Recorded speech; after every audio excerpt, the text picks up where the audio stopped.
So recently, I've said some negative things about the TV show Dexter.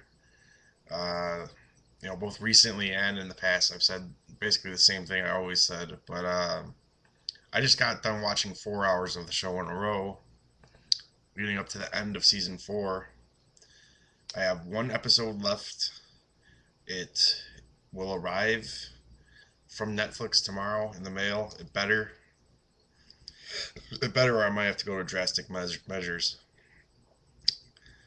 So I don't want to take back everything I've said about Dexter, but I definitely kind of want to elevate it beyond guilty pleasure status and say that it is a generally like well written show. I'll stick to the fact that I don't. All right, I wasn't a fan of Dokes as an actor, the guy that played Dokes, but the other characters have grown on me, and thankfully Dokes was killed a long time ago. Um, and another thing I'm not gonna budge on is I still have a problem with the central premise of the show, which is that here's a serial killer who lives by a code where he only kills other bad guys because he learned that from his dad. But he's a serial killer. Even though he's only killing bad guys, he's still a serial killer, right? But the show wants you to like him so badly that they give him human elements. Like he starts to care for the family that his wife and her kids. He starts to care about them genuinely, and he gets into a relationship with this girl Rita because it's a cover, like to appear normal, which is what serial killers do. Um, but then he actually grows to like her and the kids, so it's like it's generally well written and stuff, but there's something about that I don't believe. Maybe I don't know enough about serial killers, but what I've always learned is that they're sociopaths. They're antisocial personalities, and the thing that basically defines someone like that is they don't have sympathy for others. They only care about themselves. Now, maybe I'm thinking about it all wrong. It's like they're not human, but of course, everyone's human, even a serial killer, right? But the way I've always understood it is they don't care about other people. They care about themselves. They have real emotions about themselves, but not about other people. And that's the thing that's like, the show just wants you to like Dexter so much that he does start to care about his family, and it's hard for me to buy. Like again, maybe I'm completely wrong on this, and it's realistic in some way, but I don't find the show to be very realistic.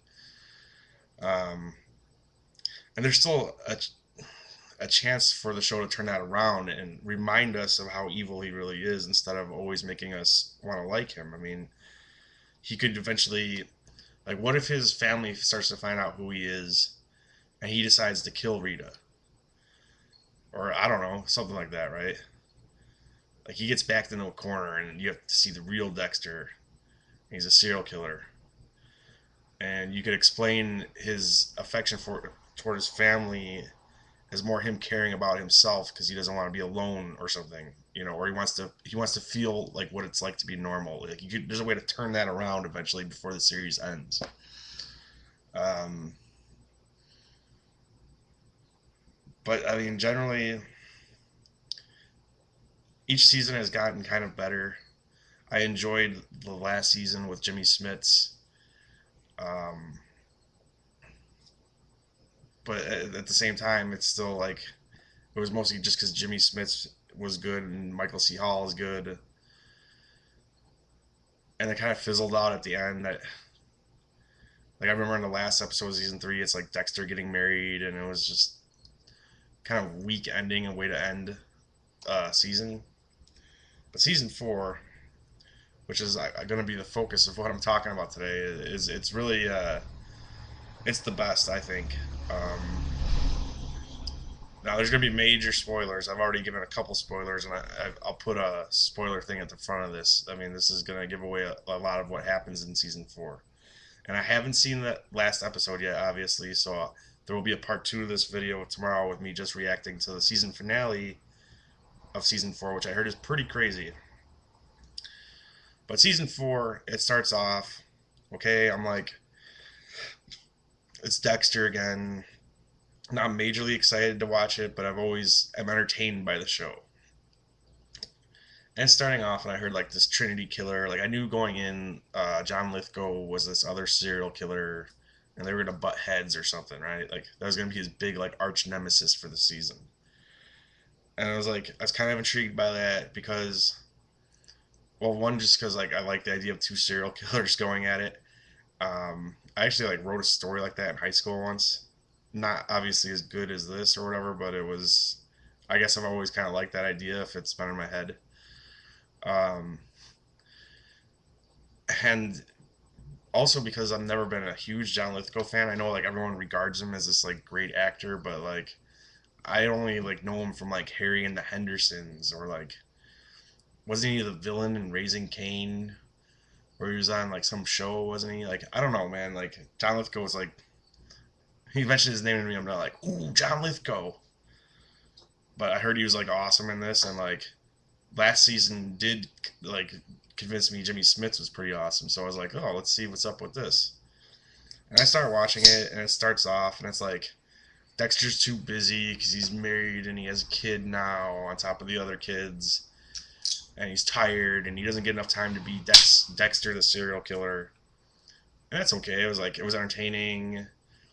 They're keeping things going. Like he gets in an accident at the end of the first episode, and he doesn't remember where. Like he had a body in his trunk. He doesn't know where the fuck it went. They kept it exciting enough, but then like there is the whole like the main overarching plot about this Trinity killer played by John Lithgow, and like in the first episode or two, I'm like, what's so great about this guy? He's just supposed to be like this super serial killer that like a total lone wolf who's like survived for years and moved from city to city, and he's basically been a career serial killer for like he's like 60 or something, so he's been doing this forever.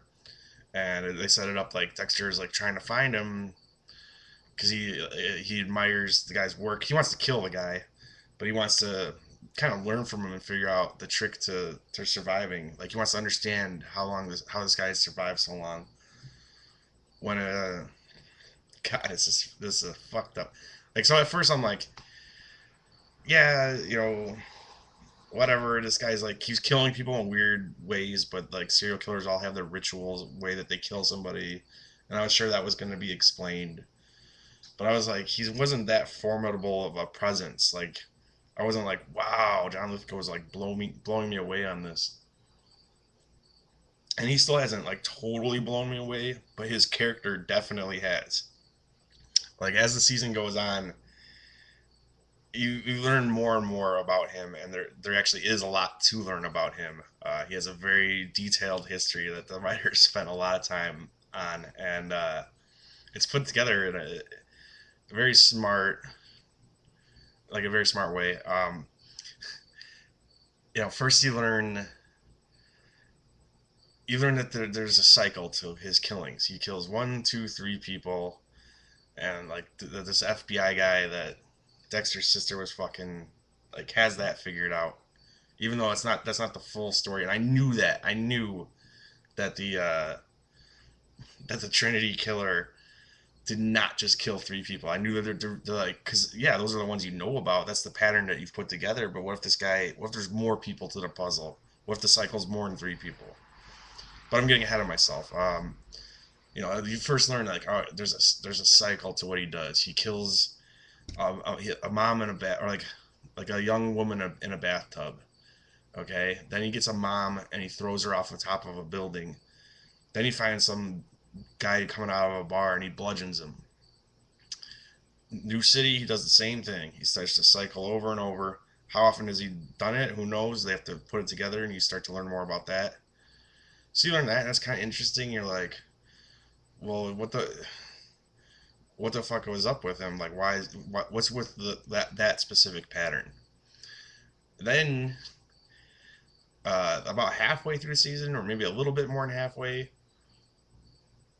Dexter follows the Trinity Killer to his house, and then that's when he discovered that this guy's like Dexter. He has a family. He's not just some lone wolf. And they're like, just how is he doing this? How is he keeping this under wraps? And then, so even more so now, Dexter really wants to learn from this guy. He's like, what's the secret to this guy's success? So Dexter cozies up to him and is like, this guy's like, uh, like class A citizen or whatever. I don't know. I can't think of the word phrase for it right now, but it's kind of like how John Gacy was, where he's like a member of the community. Uh, I'm talking about Gacy now, but he used to go to children's hospitals and he was involved in politics and stuff. And this guy, the Trinity Killer, is like he's like a deacon. He's all like about church and God and shit. Perfect family. Um, and he does like work on the side, like building houses for I think poor people or something. There's like some Habitat for Humanity shit. So he's got like a really strong cover, and he immediately becomes more interesting then. Um, and then the season goes on, and then you get to the Thanksgiving episode, which is very cleverly titled "Hungry Man." Because if go back and watch the Thanksgiving episode if you haven't seen it in a while. Some really like tons of cool stuff happened in that episode. It's like the writers are like, let's see if we could throw everything in the kitchen sink into this one and see, how much we like. My head felt like it was going to explode at the end of the episode. It was just like too many reveals and twists, and but they all worked, and it was all really cool and good character stuff happening on the side. And I'll get into that. Um, but yeah, like the whole Hungry Man thing. There's a little bit of meaning to that title because if you think about it, when he was a kid, his dad used to eat TV dinners with him for Thanksgiving and shit. And it's Dexter thinking about how perfect is any family, you know. But besides that, he Dexter ends up going to the Trinity Killer's house on Thanksgiving because he's worried that the Trinity Killer might try to attack his son or something. The son asks him to come because the son fucked up his car, and not to get too much deal, but yeah. So he goes there, um, and then like in that episode, you learn so much about this family that like appears normal on the outside, but they're really not. Like, um, the dad sees his son's car fucked up, and they're sitting there watching the football game. And they high five, and he like squeezes his hand, and he grabs one of his fingers, and he breaks his finger. And you're like, holy shit, this guy really is fucking crazy. Um, then Dexter like notices that the daughter's room has locks on it. Like there's locks on the windows and on the door that lock her inside of it. Like huge padlocks and shit. And I'm like, what the fuck? And then he goes like, Dexter tries to like approach the girl when she's outside picking roses for the centerpiece, and he like tries to like cleverly ask her about it, and she comes on to him. She's like, what the fuck? This guy locks up his daughter. Is he abusing her? I don't know. The son, he breaks his son's finger. The wife seems scared as all fucking hell of him. Then the son blows up at the kitchen table. He just goes crazy, and he like takes his. The Trinity Killer has this vase of ashes. He throws it against the wall, and he tells him like he knows his dad's a killer. So you find out that the family knows that what their dad is, but they like are too afraid to do anything about it. You like just learn all this stuff in one episode. You're like, what the fuck?